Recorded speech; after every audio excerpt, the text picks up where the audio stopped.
Who let this black servant sit at our table? Chairman Wei Jianhong spoke in Mandarin, loud, disgusted. $2.1 billion on the line, and America sends us a black woman playing CEO. His deputy Liu Peng laughed. She probably cleaned this boardroom yesterday. Look at her skin. Her kind should be mopping floors, not touching contracts worth more than her entire bloodline. Wei leaned back. My father always said, you can dress a servant in silk, but black skin doesn't belong in a CEO chair. Simone Morrison sat perfectly still. Chairman Wei, welcome. Her voice stayed soft, humble. Is there anything I can get for you? Wei smirked at his deputy. See? The servant knows her role. They laughed. She lowered her eyes, said nothing. But her hand found the worn leather book hidden beneath the table. What happened next would cost Wei everything. 72 hours before that moment, Simone Morrison wasn't CEO of anything. She was Chief Strategy Officer, respected, capable, invisible.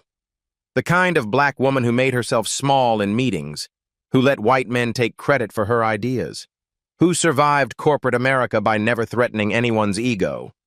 She had learned the rules early.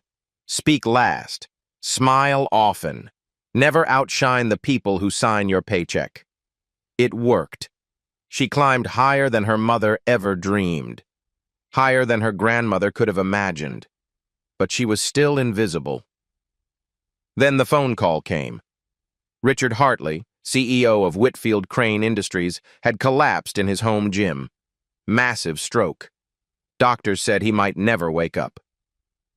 The emergency board meeting started within the hour. Jonathan Whitfield stood at the head of the conference room. 62 years old, silver-haired, the chairman who built this company from a small machine shop into an aerospace giant. His voice was steady, but his hands betrayed him. In 72 hours, a Chinese delegation arrives to sign a $2.1 billion joint venture. They expect to meet our CEO. He paused. We no longer have one. Silence crashed through the room like broken glass. The CFO cleared his throat. We should postpone. Impossible. Whitfield shook his head. Huasheng Global has 3 other American companies waiting in line. If we delay, we lose the deal. 4,000 jobs disappear, factories close, families destroyed. He looked around the table. I need solutions, not problems. Derek Crawford straightened his tie. VP of International Relations, white, polished, the kind of man who practiced handshakes in mirrors. I can lead the negotiations, he offered. Voice smooth as butter. I have relationships with the delegation. I speak some Mandarin. Enough to get by. Several board members nodded. Derek looked like a CEO. Sounded like one. Had the right jawline, the right handshake, the right skin color. He was perfect. But Whitfield wasn't looking at Derek. His eyes had drifted to the back of the room. Simone Morrison sat in the corner, reviewing documents, making notes, silent as always. 3 years ago, Whitfield had watched her save a $400 million contract in Shanghai. The translator was struggling with technical terms. Simone leaned over and whispered corrections. Perfect Mandarin, regional dialect, flawless.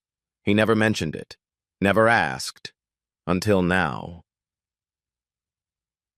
Simone. She looked up, surprised that anyone noticed her. You speak Mandarin, don't you? The room turned. Derek's smile froze on his face. Yes, sir, I do. How well? A pause. She was calculating, deciding how much to reveal. Native-level fluent, including regional dialects. Silence. Whitfield nodded slowly. Then you're our new interim CEO, effective immediately. The room erupted, voices overlapping, objections flying.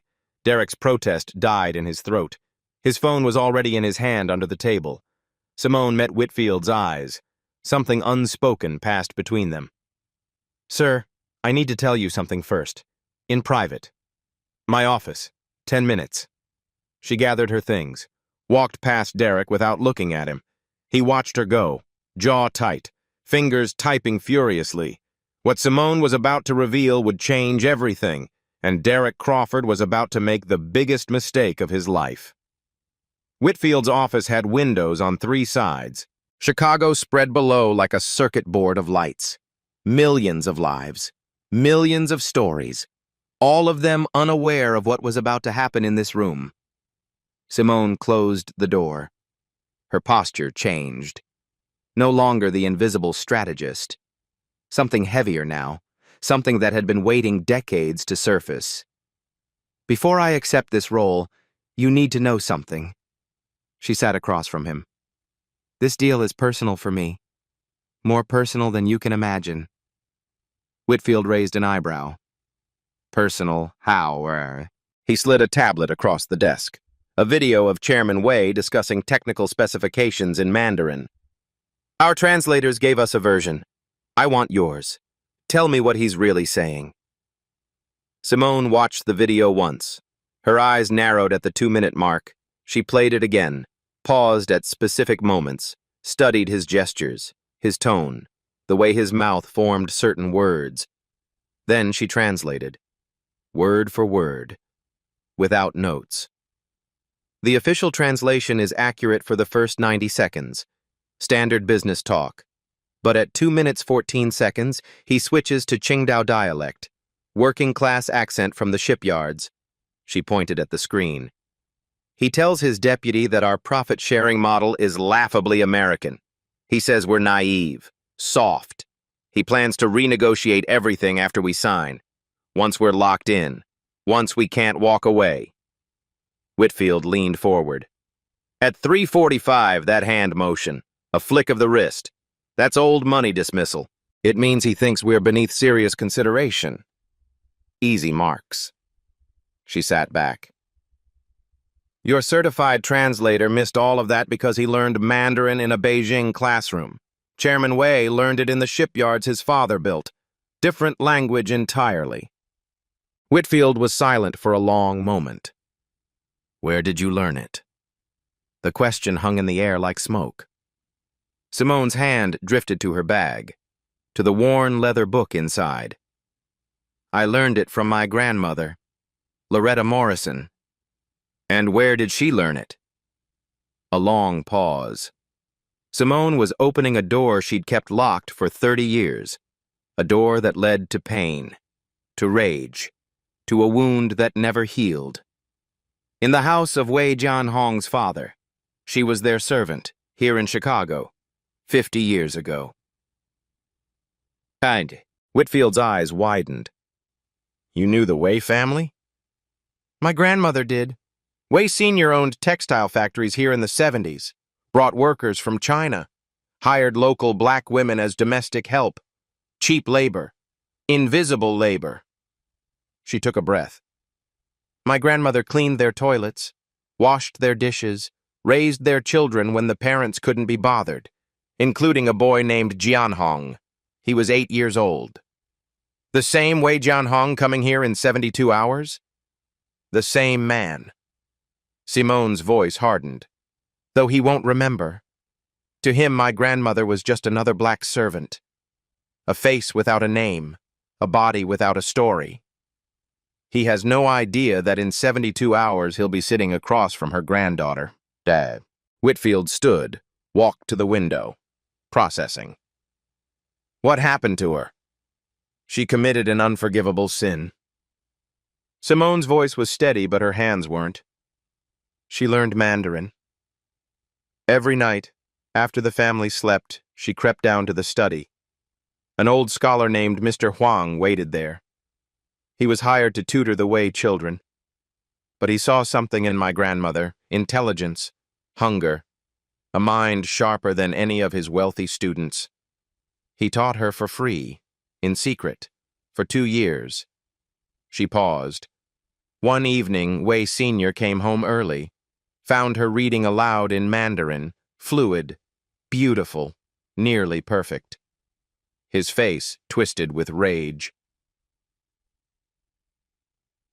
Simone pulled the leather book from her bag, set it on Whitfield's desk. He called her an animal trying to wear human clothes, a servant reaching above her station. He said things I won't repeat. Then he fired her, on the spot. No severance, no reference. Middle of a Chicago winter. 8-year-old Jian Hong watched from the doorway, eyes wide, silent. He said nothing, did nothing. She touched the cracked leather. Mr. Huang pressed this phrasebook into her hands as she left. Inside the cover, he wrote, "Language is freedom. May you never be silent when it matters."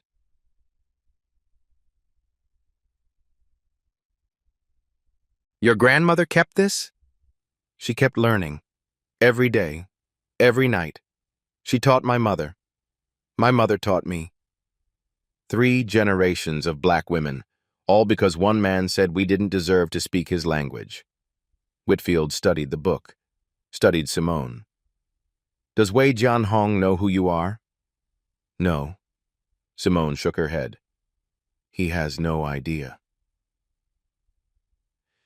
Whitfield walked back to his desk, sat down heavily.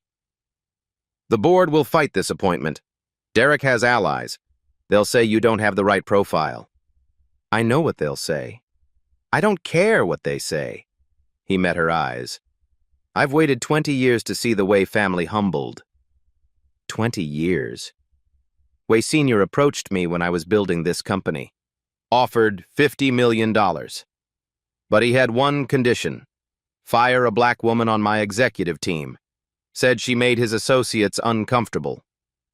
Simone's jaw tightened. What did you do? Told him to take his money and leave my office. Whitfield extended his hand. That woman became my COO, retired with full honors. Simone took his hand. I won't tell you how to run this negotiation, but if you want to settle an old debt while protecting this company, I won't stop you. Simone picked up the phrase book. My grandmother died when I was 19. Her last words were, "One day, baby, you'll sit in a room with people like them.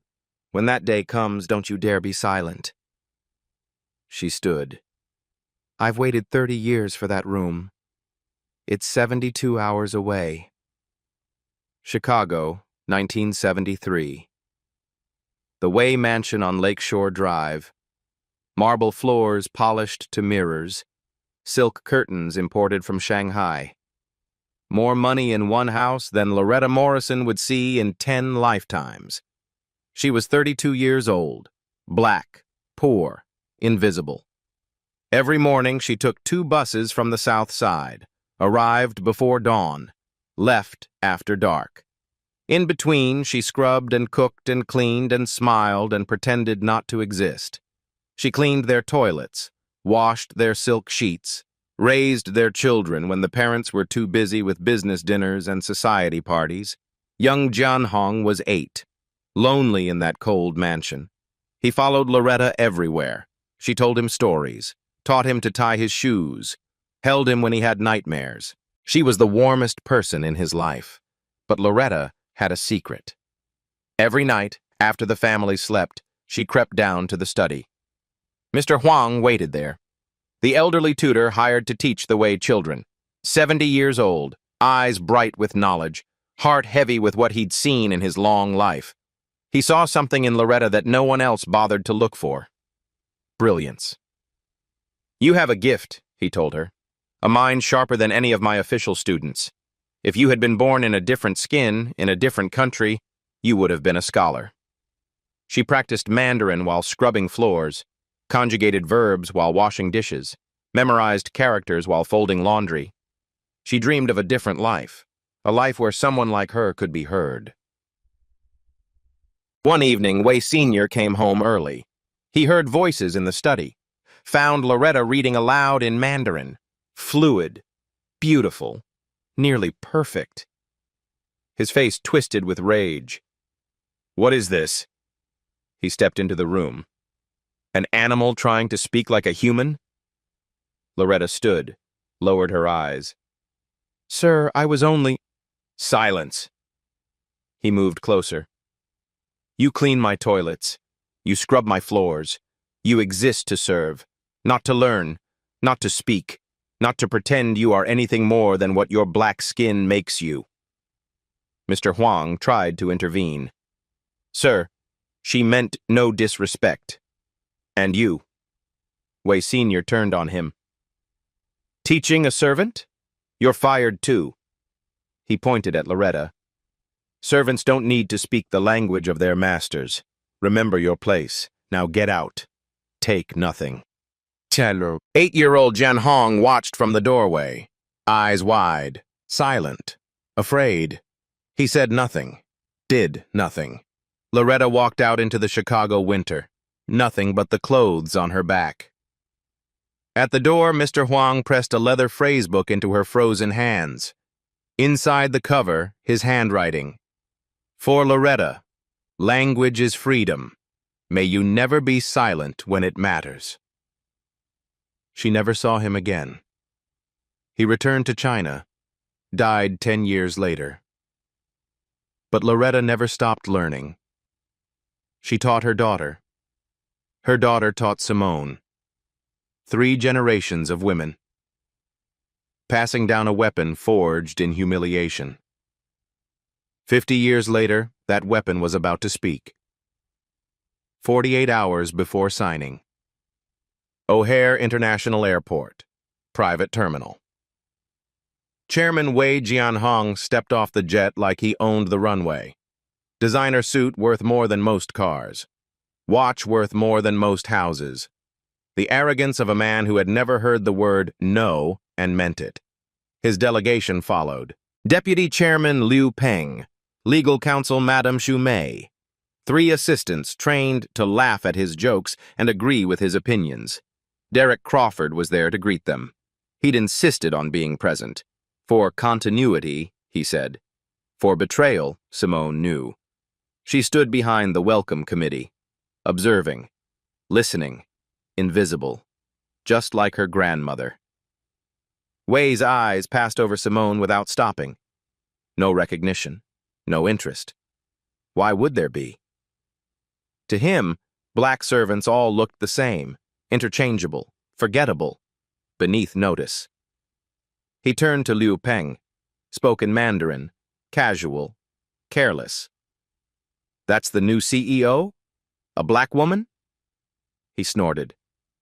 The Americans have truly lost their minds. Their country is collapsing. Liu Peng nodded. At least your father knew how to keep people like her in their proper place. Exactly. In China, we understand hierarchy. Some people lead, some people serve. This one forgot which category she belongs to. Madame Zhu's expression flickered. A microsecond of discomfort, then neutral again. Simone stepped forward, extended her hand. Warm smile. Welcome to Chicago, Chairman Wei. I hope your flight was pleasant. Wei shook her hand like he was touching something dirty. Adequate, he said through the interpreter. In Mandarin, to Liu Peng, her handshake is weak, like her people. This deal is going to be easier than I thought. Simone kept smiling. He had no idea she understood every word. That night, Derek Crawford sat in a hotel bar with Liu Peng. This wasn't their first meeting. Derek had been on Hua Sheng's payroll for 18 months, $2.3 million in a Cayman Islands account, in exchange for information. Access. Betrayal. He slid an envelope across the table. Everything you need to know about Simone Morrison. Liu Peng opened it. His eyebrows rose. She speaks Mandarin? Native level. She's been hiding it for years. Derek sipped his whiskey. Overheard her on a call 3 years ago. Never told anyone. Saved it for the right moment. Liu Peng smiled. Chairman Wei will find this very interesting. Later that night, Wei's hotel suite, Liu Peng delivered the news. Wei listened, swirled his whiskey, then laughed. So the black servant speaks our language. Interesting. Should we be more careful, Chairman? No. Wei shook his head. This is useful. If she understands us, we can provoke her, make her react emotionally. Then we claim she was spying on private conversations. We'll have leverage to renegotiate everything. And if she doesn't react, then we sign, take control, and push her out within a year. He raised his glass. Either way, the Wei family wins, just like my father always won. He drank. To the old ways, the right ways. Simone sat alone in her hotel room. Her phone buzzed. A message from Whitfield's security team. They'd intercepted communications between Derek's phone and a Huasheng server. The encryption was weak. Amateur hour. She read the summary. Her blood ran cold. Derek was a traitor. And Wei knew she spoke Mandarin. They were setting a trap. She stared at her grandmother's phrase book, traced the worn leather with her fingertips. What would you do, Grandma? The answer came clearly, as if Loretta was sitting beside her. Let them think they're winning. Let them say everything they truly believe. Let them hang themselves with their own words. Then take everything. Deck. Simone picked up her phone, texted Whitfield. We have a problem, and an opportunity. His reply came in seconds. Tell me everything. She started typing. Somewhere in the Chicago night, a trap was being set, but the trappers had no idea they were the prey. The servant's granddaughter was coming, and she was bringing 50 years of silence with her. 36 hours before signing. The emergency board meeting was a battlefield disguised as a conference room. Harrison Crane III led the opposition, grandson of the company founder, the kind of man who confused inheritance with intelligence and arrogance with leadership. Jonathan, with all due respect. He didn't have any respect, never did. Sending her to lead negotiations with a Chinese delegation is a mistake. Whitfield's voice was ice. What about it, Harrison? They're traditional, hierarchical. They'll expect someone who looks the part. You mean someone who looks like Derek? Silence. Or someone who looks like you. Crane's face reddened. I'm simply pointing out cultural considerations. The decision is final. Simone leads. End of discussion. The meeting ended, but Crane wasn't finished. He found Derek in the hallway, pulled him aside. Keep me informed. If she fails, I want to know before Whitfield does. Derek smiled, the smile of a man holding cards no one knew about. Oh, she'll fail. I guarantee it. Simone met with Whitfield privately. She told him about Derek, about the intercepted communications, about the trap being set. Whitfield's face darkened like a storm rolling in. You're certain? Certain enough. But if we move on him now, we tip our hand. He runs to Wei. They adjust their plan. We lose the advantage. What do you want to do? Simone's eyes were steady, cold, focused. I don't speak Mandarin for the next 36 hours. Not a word. Not a hint. Nothing. Let Wei think Derek's information was wrong. Let him get comfortable. Let him say things he would never say if he thought I understood. And then? On signing day, when his guard is completely down, when he's revealed exactly who he is, she touched the phrase book. I answer him, in his father's dialect, and I show him what servants really learn when masters aren't watching. That evening, Simone found Derek in a hallway. She cornered him, voice low, controlled. Derek, I know you wanted this position. I know you think you deserved it. He forced a smile, smooth, practiced. I'm just here to support the team, Simone. Good. Then support the team. Stay in your lane. She stepped closer, close enough to see the sweat forming on his forehead. And Derek? I know you've been talking to people you shouldn't. I don't know everything yet. She paused. But I will. His smile faltered. Just for a second. Long enough. If I find out you've done anything to compromise this company, I will end your career in ways you can't imagine. She walked away. Derek watched her go, then pulled out his phone. A text to Liu Peng. She suspects something. Accelerate the plan. That night, Simone sat alone with the contracts, page by page, clause by clause, looking for the trap she knew was there. She found it in Appendix 7, Section 3, buried in technical language designed to confuse, a clause allowing Huasheng to renegotiate profit sharing after 18 months, unilaterally, without consent, hidden, intentional, a time bomb waiting to explode. They were planning to steal the company from the start. She photographed everything, sent it to Whitfield. Then she opened her grandmother's phrasebook, read her favorite passage aloud in Mandarin, the one Loretta used to recite while washing dishes. I am not afraid. I am ready. Simone didn't know it yet, but Derek's accelerated plan wasn't just about contracts. It was about her. In 12 hours, she would be framed for corporate espionage, suspended, humiliated, walked out of the building like a criminal, just like her grandmother 50 years ago. History was about to repeat itself. But history had never met Simone Morrison, and history had never seen what happens when a servant's granddaughter refuses to stay silent. 12 hours before signing, 6 in the morning. Simone's phone exploded her awake. Whitfield's voice was tight, urgent. Get to the office, now, don't talk to anyone. She arrived to find security waiting at the elevator. They escorted her to the boardroom, like a prisoner, like a criminal. Inside, Harrison Crane III, 3 board members, and Derek Crawford, looking grave, concerned, sad. The performance of his life. On the screen behind them, emails, phone records, bank statements, all showing that Simone Morrison had been selling company secrets to a competitor. $500,000 in an offshore account. Her name on everything. The evidence was perfect, detailed, damning, and completely fabricated.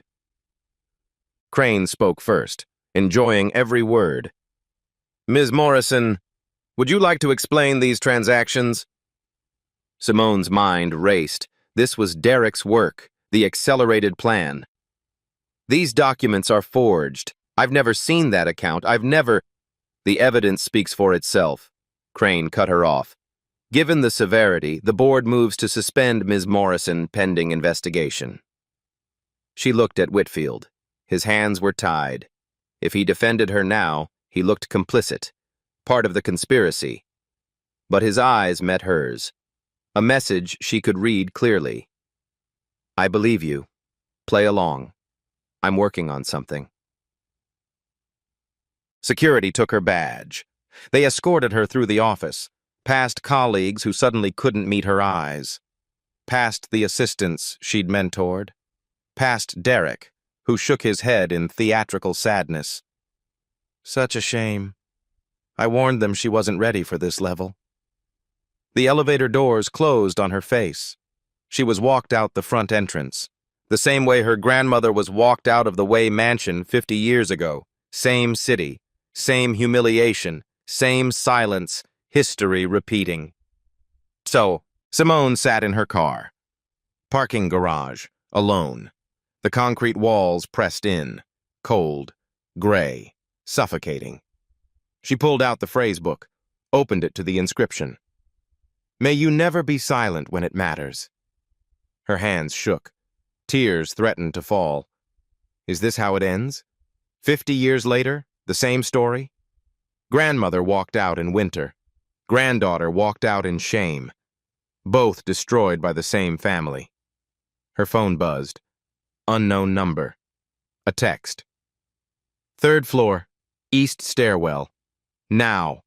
Come alone. X. Madame Shu. It could be another trap. Another humiliation waiting, but Simone had nothing left to lose. She got out of the car. This was the darkest moment. The moment when most people give up. When the powerful win because they always win. When servants remember their place and stay there. But Simone Morrison wasn't most people. She was Loretta's granddaughter. And Loretta never gave up. Not when Wei Sr. fired her. Not when she walked into the Chicago winter with nothing. Not when she spent 30 years teaching her family a language she was told she didn't deserve to speak. Simone straightened her back, dried her eyes, walked toward the stairwell. Whatever waited there, she would face it. Because servants have long memories. And this servant's granddaughter was just getting started. The stairwell was cold, concrete, echoing. Madame Jumet stood waiting. She looked different than in the boardroom.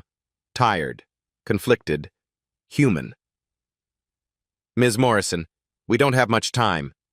Simone kept her distance. Guard up. Why are you helping me? You work for Wei. Xu was silent for a long moment. Then she spoke. My mother was a factory worker in Shenzhen. She cleaned floors in a textile factory. A factory owned by Wei Sr. Simone went still. When she got sick, she asked for medical leave. 3 days. Just 3 days to see a doctor. They fired her instead. Said she was replaceable. Xu's voice cracked. Just barely. She died 3 months later. I was 15. I watched her die in a room with no heat because we couldn't afford the bills. 2 women stood in that cold stairwell. 2 daughters of women destroyed by the same family. 50 years and 2 continents apart. The same story. Xu continued. I spent 20 years working my way up. Law school, corporate positions, climbing, always climbing, telling myself Wei Jianhong was different from his father. He's not. No. Xu shook her head. He's not. I've heard how he talks about people when he thinks no one important is listening. About workers, about women, about people like you and me. She pulled out a USB drive. This contains the original communications between Derek Crawford and Liu Peng, payment records, proof that Derek fabricated the evidence against you. Everything. Simone took the drive. Why give this to me? Because I'm tired of watching the children of powerful men destroy the children of servants. Because my mother deserved better. Because your grandmother deserved better. Xu's eyes burned. And because I want to see Wei Jianhong's face when he realizes he's lost. When he realizes that the women he dismissed as nothing were the ones who destroyed him. How do I get back in tomorrow? Xu explained. Whitfield will have this evidence by morning. He'll clear you, quietly. No announcement. You walk into that boardroom uninvited. Derek won't expect it. Wei won't expect it. No one will. And then, Xu's eyes met hers. Then you do what your grandmother never got to do. You speak, in his language, in his father's dialect. You show him that the servants were always listening. Simone held the USB drive in one hand, the phrasebook in the other. My grandmother used to say, let the fool speak, the truth will answer. Tomorrow Wei Jianhong will speak, and I will answer. That night, Whitfield reviewed the USB drive at his home. His face cycled through emotions, shock, anger, cold determination. He called his head of security. I need everything on Derek Crawford, every email, every call, every meeting for the past 2 years. A pause. And Harrison Crane. I want to know exactly what he's been whispering to the Chinese delegation. Every word. By midnight, he had enough evidence to destroy them both. He texted Simone one word. Ready. She replied. Always. Somewhere in Chicago, a trap waited. But the trappers had become the trapped. Wei thought he was hunting a helpless black woman. Derek thought he was about to become wealthy beyond his dreams. Crane thought he was about to take control of the board. None of them understood what they were facing. Simone Morrison wasn't just a CEO. She was the end of a 50-year story. The final chapter her grandmother never got to write. And in 12 hours, she would walk into that boardroom and finish it. Not with anger, not with violence. With 12 words in Mandarin, spoken in the dialect that Wei's father had forbidden her grandmother to learn. The servants had long memories, and tomorrow, those memories would finally speak. 3 in the morning, 6 hours before signing, Whitfield's home, back entrance. No one could know Simone was there. Whitfield poured 2 glasses of whiskey. His hands were steady now, the hands of a man ready for war. The board will reinstate you at 7, quietly. Derek will be arrested after the meeting. I don't want to tip him off before you have your moment. And Crane? His resignation letter is already drafted. He just doesn't know it yet. His career ends tomorrow. Whitfield sat down, hesitated, something heavy on his mind. I need to tell you something about why I chose you for this. Simone waited. 23 years ago, Wei Sr. approached me, offered $50 million to help build this company. I needed that money desperately. We were weeks from bankruptcy. What happened? He had one condition. Whitfield's jaw tightened. Fire a black woman on my executive team. She made his associates uncomfortable, he said. They didn't like taking meetings with her. Simone's hands curled into fists. What did you do? Told him to take his money and leave my office. Walked him to the door personally. He met her eyes. That woman became my COO. She built half of what this company is today. She retired with full honors and a pension that'll keep her comfortable until she's 100. And Wei Sr.? Never spoke to him again, but I never forgot. I've been waiting 23 years for another chance at that family. He leaned forward. And here you are. He stood, walked to his desk, opened a drawer, pulled out an old photograph, black and white, faded with age. A young black woman standing outside a mansion in winter, servant's uniform, thin coat against the cold, but standing tall, proud, unbroken. Found this in the Chicago Tribune Archives, 1974, article about workers' rights in wealthy households. Someone had photographed the servants leaving work. Simone took the photograph. Her breath caught in her throat. It was Loretta, her grandmother. Young, beautiful. On the back, in faded handwriting, they can take my job. They cannot take my dignity. Tears stung Simone's eyes. Chint. Whitfield placed his hand on her shoulder. Tomorrow, you're not just representing this company.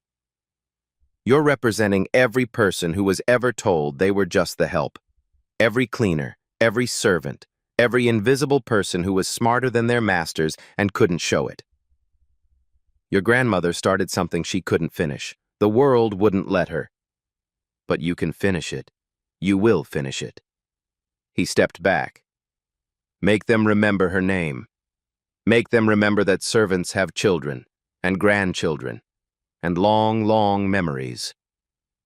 Simone held the photograph in one hand, the phrase book in the other, 2 pieces of the same story, 50 years apart. I will. She left Whitfield's house as dawn approached. Chicago spread before her, the city where her grandmother suffered, the city where Simone would triumph. Somewhere out there was the building where Loretta learned in secret, the mansion where she was humiliated, the street where she walked into the winter with nothing. In 6 hours, her granddaughter would walk into a boardroom and speak the words Loretta never got to say. Simone opened the phrase book one more time. Read the inscription. Language is freedom. May you never be silent when it matters. She spoke aloud to the empty car, to the city, to the ghost of her grandmother. I won't be silent, Grandma. Not today. Not ever again. 3 hours before signing. Dawn breaking over Lake Michigan. Gold and pink light spreading across gray water. Simone stood on her hotel rooftop, the city glowing beneath her like embers waiting to catch fire. She couldn't sleep. Didn't want to. This was the moment before the moment. The last breath before the dive. The calm before everything changed. Her phone rang. Unknown number. She answered. An elderly woman's voice. Fragile. Trembling. Speaking in Mandarin. "Is this Simone? Loretta's granddaughter?" Simone's heart stopped. "Who is this?" "My name is Huang Mei Lin. My father was Mr. Huang, the man who taught your grandmother to read, the man who gave her the book. The tutor's daughter, still alive after all these years." Simone's voice broke. "How did you find me?" "Madame Zhu called me last night. Said today was the day. Said you needed to know you're not alone. That you've never been alone." The old woman continued. Her voice grew stronger. "My father never forgot Loretta. He talked about her until the day he died. Said she was the brightest student he ever taught in 60 years of teaching. Said she would have been a professor, a scholar, a leader, if the world had let her. He carried the guilt of that night until his last breath. He wished he had done more, said more, fought harder." Simone was crying now, silent tears in the dawn light. "Before my father died, he asked me to find Loretta's family someday, to deliver a message he never got to say." "What message?" "He said, 'The student has become the master. Now teach them what silence really costs.'" Maylin's voice softened. "You're not just fighting for yourself today, child. You're fighting for every servant who learned in secret, every woman who was told to stay silent, every student my father believed in but couldn't protect. You're fighting for my father, for your grandmother, for my mother, for Shu's mother, for all the invisible people who built empires for masters who never learned their names. Win, Simone. Win for all of us." The line went dead. Simone stood alone on the rooftop, the phrase book in one hand, the photograph in the other. Loretta, Mr. Huang, Mei Lin, Shu's mother, her own mother. All of them watching, all of them waiting, all of them with her. She spoke aloud, to the wind, to the rising sun, to the ghosts. "I will not be silent, grandmother. I will speak for you, for all of you." Today, the servants answer. The sun rose higher over Lake Michigan, golden light on gray water. A new day, the last day of Wei Jianhong's empire. Simone checked her watch. 3 hours. She went inside to get ready. Navy suit, power cut, impeccable. She tucked the phrase book into her jacket, slipped the photograph into her pocket, looked at herself in the mirror. A black woman in a suit, a servant's granddaughter, a CEO. All three at once. And today, all three would speak. 9 in the morning. The 40th floor. The same boardroom from the beginning of this story. Contracts ready, pens waiting, everyone in position. Chairman Wei Jianhong sat at one end of the table, confident, triumphant. He'd already won in his mind. The black woman was destroyed. The deal was his. Derek Crawford sat where Simone should have been, named acting lead for the signing, practically glowing with stolen victory, already spending his Cayman Islands money in his head. Liu Peng reviewed documents, made notes, played his part. Madame Shu sat quietly at the far end, her phone in her pocket, recording everything.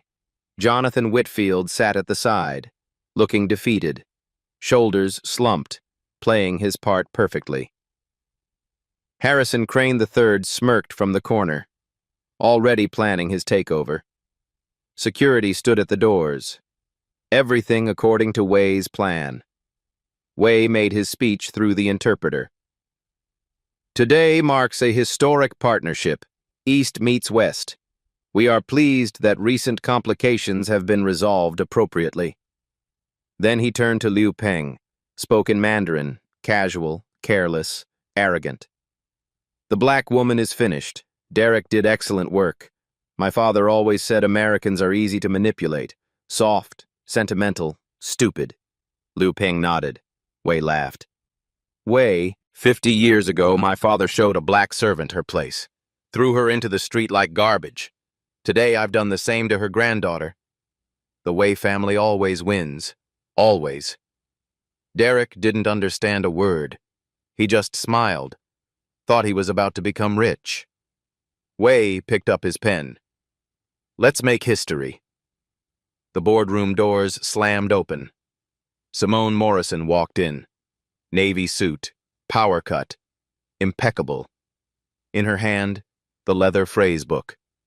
The photograph of Loretta. Every head turned. Security moved to stop her. Whitfield stood. His voice cut through the chaos. Let her through. Crane sputtered. She was suspended. She has no right. Reinstated. Whitfield's voice was ice. 20 minutes ago, along with evidence that Derek Crawford has been committing corporate espionage for 18 months. Derek's face went white. Simone walked to the head of the table. Her heels clicked on marble. Each step a heartbeat. Each step a year of waiting. 50 years of silence walking toward its end. She stopped at the head of the table, stood tall, unafraid. Chairman Wei, before you sign, there are some matters to address. Wei forced a smile, condescending, amused. Ms. Morrison, I'm sorry for your difficulties, but this meeting is for authorized executives only. Perhaps you can wait outside until we're finished.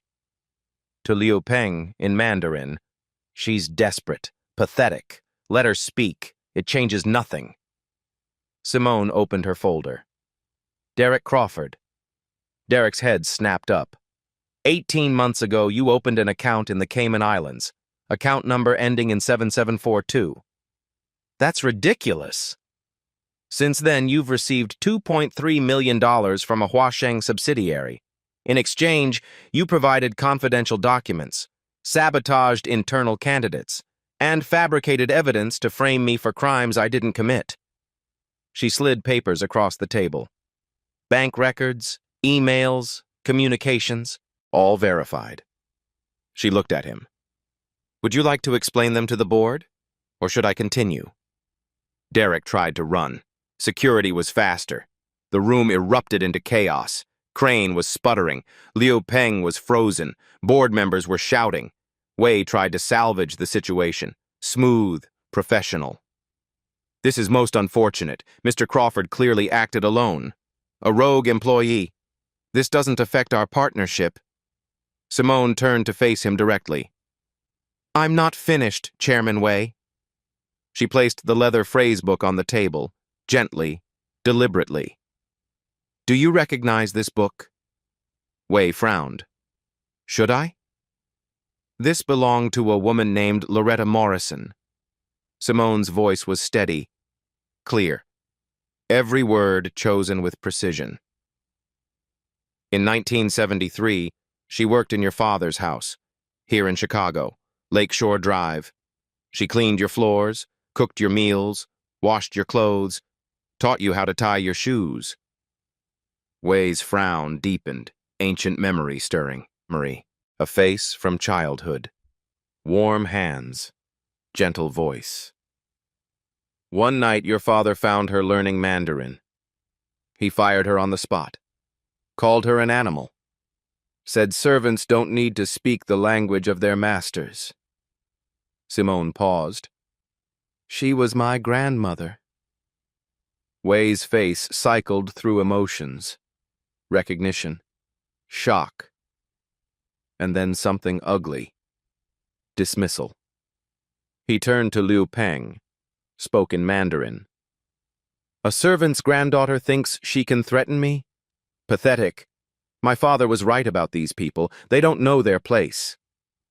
Simone looked directly at him, and she replied, in flawless Mandarin, in the Qingdao dialect, his father's accent, working class, shipyard, the language of Wei Sr.'s childhood.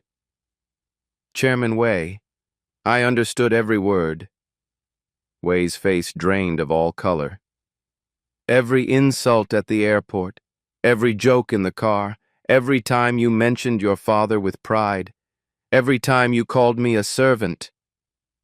She leaned forward. Her voice dropped, cold as Chicago winter. You called me a servant's granddaughter. You're right, I am. But my grandmother didn't just learn your language, she mastered it, she passed it down.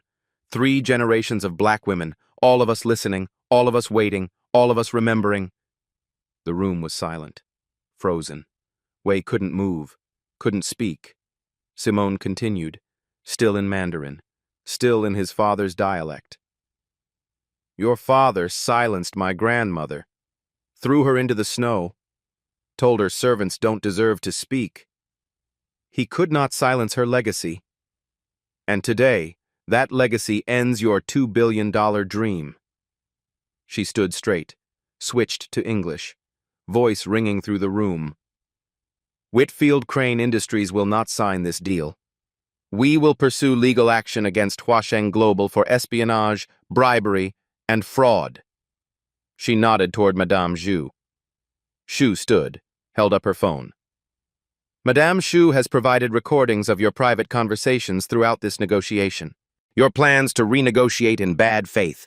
Your comments about this company. Your pride in your father's racism. Wei's head snapped toward Xu, betrayal burning in his eyes. Xu met his gaze, steady, unafraid. My mother cleaned floors in your father's factory in Shenzhen. She died because he wouldn't give her 3 days of medical leave. 15 years old, I watched her die. She stepped forward. Consider this her resignation letter. Simone gathered the unsigned contracts, then stopped, looked at Wei one final time, spoke in Mandarin. 12 words, clear and precise. The servant's granddaughter just ended your deal. Remember your place. She placed the phrasebook on the table. Loretta's photograph beside it. Keep these, so you never forget what servants' children become when you're not watching. She walked out, heels clicking on marble, each step an exclamation point. Behind her, chaos. Wei screaming at his team in Mandarin. Threats, accusations, panic. Derek being led away in handcuffs. His dreams of wealth turning to prison time. Crane backing toward the door, looking for an exit that didn't exist. Liu Peng gathering papers, trying to salvage nothing. Whitfield caught Simone's eye as she passed. He nodded once. The debt was paid. 50 years, 3 generations, 1 worn leather book, and 12 words that ended everything. Loretta Morrison never got to see this day, but somehow Simone knew she was watching. The servant's granddaughter had spoken, and the masters would never forget the sound of her voice. The news broke within hours. Every network, every website, every feed. Whitfield Crane executives arrested in espionage scandal. 2.1B deal collapses amid fraud allegations. Chinese chairman faces investigation after secret recordings surface. Black CEO responds to racist insults in fluent Mandarin, ends billion-dollar deal. The stock dipped briefly. 3%, then surged 12% as investors praised the company's integrity. Derek Crawford was charged with corporate espionage and fraud. His confession named Wei's instructions, every detail, every payment, every lie. When reporters asked for comment, he said only this: I underestimated her. That was my mistake. He would serve 8 years in federal prison. Harrison Crane III resigned within the hour. Quietly. Completely. His family name couldn't save him. His grandfather's legacy couldn't protect him. His career was over before lunch. Back in Shanghai, Wei Jianhong faced a reckoning of his own. Shu's recordings revealed more than the American deal. Patterns of bribery across multiple partnerships. Deception spanning a decade. Fraud in 6 countries. Huasheng's stock plummeted 40% in a single day. The board demanded his resignation. Government investigators came calling. A reporter caught him leaving headquarters for the last time. "Chairman Wei, any comment on the allegations?" He said nothing, but his face said everything. The son had fallen further than the father ever rose. 3 months later. Whitfield Crane announced a new joint venture, $1.8 billion with Jingshan Aerospace, a smaller Chinese consortium. Family-owned, ethical, transparent. The deal included worker protections, fair profit sharing, accountability measures that Wei would never have agreed to. At the signing ceremony, Madame Xu Mei was present. As Jingshan's new chief ethics officer, she and Simone exchanged a look across the table. 2 daughters of servants, 2 women who chose justice over silence. No words needed. The Chicago Tribune ran a feature story. The granddaughter's answer, how a 50-year-old insult ended a billion-dollar deal. Loretta Morrison's photograph went viral. The image of her standing outside the Wei mansion in winter. Servant's uniform. Thin coat, standing tall. Shared millions of times. Former servants from Wei Sr.'s businesses came forward. Stories that had been buried for decades. A pattern of abuse finally exposed. Loretta became a symbol, not of victimhood, of resistance. Simone returned to her office. Her permanent office now. CEO. Official. Permanent.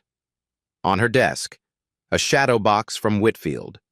Inside, a new leather phrase book, a copy of Loretta's photograph, and a plaque with Mr. Huang's inscription, "Language is freedom. May you never be silent when it matters." A note from Whitfield. "Your grandmother's book served its purpose. It belongs to Wei now, a reminder of his shame. This one is for the next generation." Her phone buzzed. A text from Xu. "Your grandmother would be proud. So would my mother. So would Mr. Huang. The servants won." Simone set down the phone, looked out at Chicago, the city where Loretta suffered, the city where Simone triumphed. Somewhere out there, another little girl was learning a new language, another servant's child dreaming of more. The chain continued. A knock at the door. A young black woman from the mailroom, Keisha Williams, 22 years old, eyes bright with nervous courage. "Ms. Morrison? I'm sorry to bother you." "It's fine, Keisha. Come in." "What is it?" "I read the article. About your grandmother. About everything." She paused, gathered herself. "I started Mandarin lessons last week." Simone smiled. "How's it going?" "Hard. Really hard." Keisha laughed nervously. "But my mom was a hotel cleaner, worked double shifts my whole childhood. She always said I should learn things that make people take me seriously, things they can't take away." Simone opened her desk drawer, pulled out a new phrase book, fresh leather, empty pages waiting. "Then you'll need this." Keisha's eyes widened. "Ms. Morrison, I can't." "You can. And you will."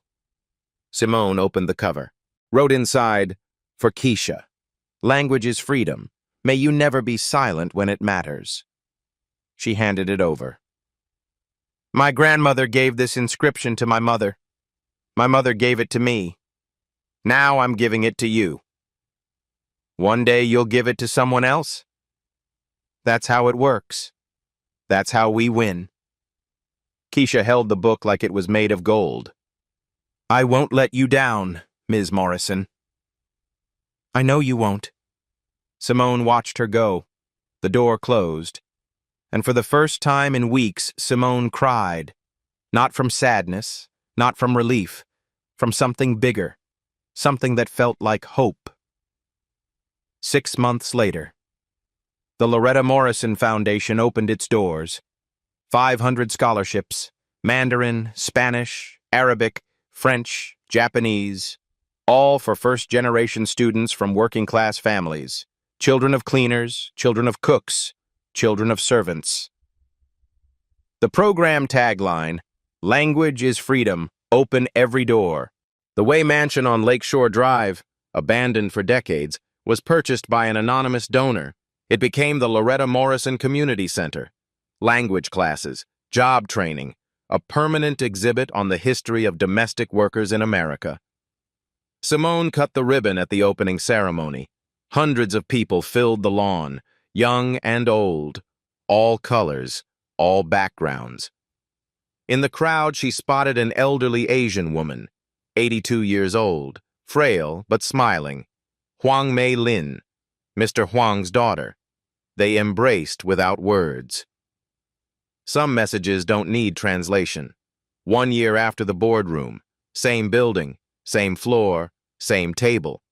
Simone welcomed a new delegation, Japanese semiconductor executives. A different deal. A new partnership.